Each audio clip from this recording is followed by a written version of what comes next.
नमस्कार साथियों, मैं हूं Pramod Kumar Kandwal, intensive spiritual track से।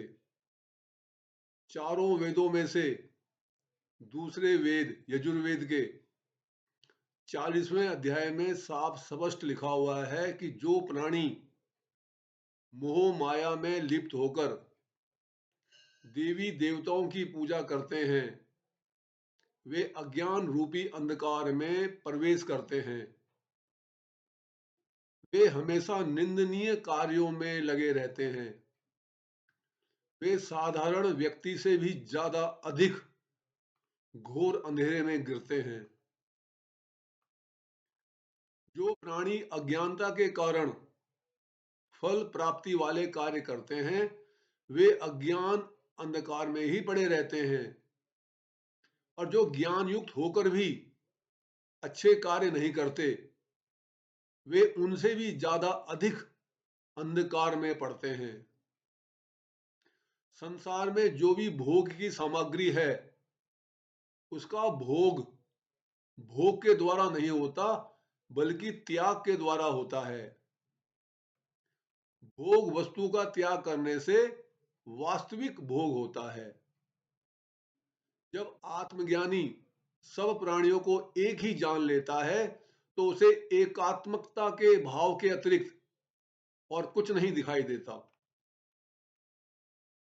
कठ ऋषि द्वारा लिखे गए कठ उपनिषद के अध्याय के 1 के 27वें श्लोक में लिखा हुआ है कि धन और भोग से व्यक्ति कभी भी तृप्त नहीं हो सकता।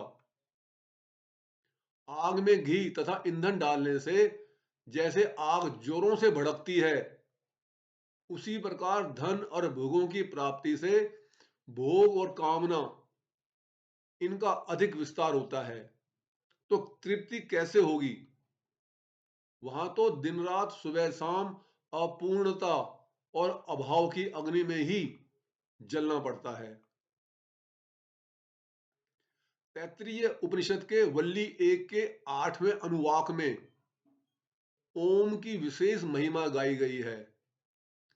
यह ओम शब्द पर ब्रह्म परमात्मा का नाम होने से साक्षात ब्रह्म ही है, क्योंकि भगवान का नाम भी भगवत स्वरूप होता है। यह प्रत्यक्ष दिखाई देने वाला समस्त जगत ओम अर्थात उस पर ब्रह्म का ही स्थूल रूप है। यह अनुमोदन का भी सूचक है। जब किसी की बात का अनुमोदन करना होता है तो भक्त पुरुष परमेश्वर के नाम स्वरूप इस ओम का उच्चारण करके उसका अनुमोदन कर दिया करते हैं। सच्चे साधक वेदों का अध्ययन करने से पहले ओम का उच्चारण करते हैं ताकि वेद उनको आसानी से समझ आ सके। हमारे ग्रंथों में ओम की महिमा का जगह जगह गुणगान होने के कारण ऋषि मुनियों ने हर मंत्र के आगे पहले ओम शब्द का उच्चारण किया। श्री रामचरितमानस के उत्तरकांड में संत तुलसीदास जी कहते हैं, मोरे मन प्रभु अस विश्वासा राम से बढ़ कर राम का दासा। भगवान तो सभी जगह हैं, सर्वव्यापी हैं, हम सबके लिए बहुत सुलभ हैं, मगर जो राम का भक्त है वह अत्यंत दुर्लभ है। भगवान को ढूंढने की जरूरत नहीं क्योंकि वो सर्वत्र हैं, मगर संत महात्मा तो जल्दी से ढूंढने पर भी नहीं मिलते। सिंहों के लहड़े नहीं, हंसों की नहीं पात, लालों की नहीं बोरियां, साधना चले जमात।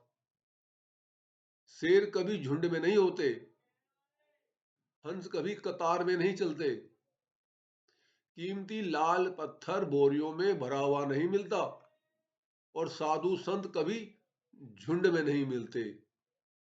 ये बड़े दुर्लभ होते हैं। त्रेता युग में जब लक्ष्मण जी मूर्छित हुए तो वैद्य जी की सलाह पर राम जी ने हनुमान जी से द्रोणांचल पर्वत से संजीवनी बूटी लाने को कहा। वो ले भी आए और लक्ष्मण जीवित भी हो गए। यह संजीवनी बूटी का वन टाइम यूज था। उसके बाद संजीवनी बूटी का कभी जिक्र नहीं होता, क्योंकि बाद में सुसैन वैद्य जैसे डॉक्टर नहीं हुए और हनुमान जी जैसे भक्त नहीं, जो ऐसे दुर्गम स्थान में जाकर बहुत छोटे टाइम के अंदर ऐसा कारनामा करते। तो ये तो एक भौतिक संजीवनी बूटी थी, जो तब काम में आएगी जब कोई त्रेताकालीन जैसा योग्य हकीम आएगा और हनुमान जी जैसे सेवक, जो कि सीमित समय के अंदर अपनी जान पर खेलकर किसी तरह उसे ले भी आएंगे। मगर सर्वशक्तिमान प्रभु ने हमारे अंदर नींद के रूप में यह संजीवनी बूटी जन्म जात ही दी हुई है। भगवान ने हमारे सोने को ही हमारे लिए संजीवनी बूटी बनाया है। जब हम सो जाते हैं तो हमारी कर्मेंद्रियां और ज्ञानेंद्रियां, यहां तक कि मन भी सो जाता है, जिससे हमारा संपर्क पूरी दुनिया से टूट जाता है। ऐसी स्थिति के अंदर परम पिता परमात्मा हमारे शरीर के अंदर संजीवनी बूटी का इंजेक्शन लगाते हैं, जो हमें सुबह उठने तक पूरी तरह से तरोताजा कर देता है। इस नींद को मेंटेन करने के लिए भगवान पृथ्वी को अपनी धुरी में 24 घंटे में एक चक्कर लगाने पर मजबूर करते हैं, ताकि आधी धरती में उजाला हो और आधी में अंधेरा, जिससे आधी दुनिया काम करती रहे, मनुष्य का विकास भी ना रुके और आधे लोग नींद रूपी संजीवनी बूटी से अपना स्वास्थ्य बनाए रखें। हमें दुख और थकान तभी होती है जब हमारा मन संसार में इन्वॉल्व होता है। हमारे मन के जागने से ही हमारे माता पिता, हमारे परिवार, मकान, धन संपत्ति, घर, दोस्त, मित्र, रिश्तेदार, नौकरी, पत्नी और बच्चे होते हैं। जब हम सो रहे होते हैं ये तब भी होते हैं, मगर उस समय हमारा उनके साथ संपर्क नहीं होता। और जब संपर्क होता है तो हम कभी भी मानसिक शांति में नहीं होते, क्योंकि ये दुनिया अशांति का समुद्र है। संत महात्मा कहते हैं कि हम 24 घंटे सो नहीं सकते, 8-10 घंटे के बाद तो हमें उठना ही पड़ेगा। इसलिए हमें चाहिए कि जिस प्रकार हमारा मन रात को सोते समय संसार में शामिल नहीं होता, जिससे हम सांसारिक पीड़ा को महसूस नहीं करते, उसी प्रकार यदि हम अपने मन को संसार में कार्य करते रहने के बावजूद भी उसमें अटैच ना करें, तब भी हम रात की तरह दिन में भी संजीवनी बूटी का पान कर सकते हैं, जिससे स्वतः ही हमारा मन भक्ति की ओर मुड़ जाएगा और हम इसी जन्म में मानव जीवन का सर्वश्रेष्ठ फल पा सकते हैं। जो व्यक्ति संसार के अंदर अपने मन को खूब लगाकर रखते हैं और निश्चिंत रहने का नाटक करते हैं, मगर कभी प्रभु सिमरन नहीं करते, वे रोगी ना होने की वजह से दीर्घायु तो हो सकते हैं, थोड़े सुखी भी हो सकते हैं, मगर आनंदित नहीं हो सकते और ना ही प्रभु की प्राप्ति कर सकते हैं। निश्चिंत रहने तथा दीर्घायु होने से प्रभु नहीं मिलते। साधना करने तथा गुरु कृपा से ही प्रभु की प्राप्ति होती है, जिसमें उम्र के छोटे बड़े होने का कोई अर्थ नहीं। ध्रुव तथा भक्त प्रहलाद को 5 साल की उम्र में ही प्रभु की प्राप्ति हो गई थी, तथा आदि शंकराचार्य जी 32 वर्ष की उम्र में तथा स्वामी विवेकानंद जी 39 वर्ष की अल्प आयु में ही विशिष्ट कार्य करके चले गए, जिसका एकमात्र कारण उनके पास उनके गुरु का ज्ञान और उनकी भक्ति का परिश्रम था।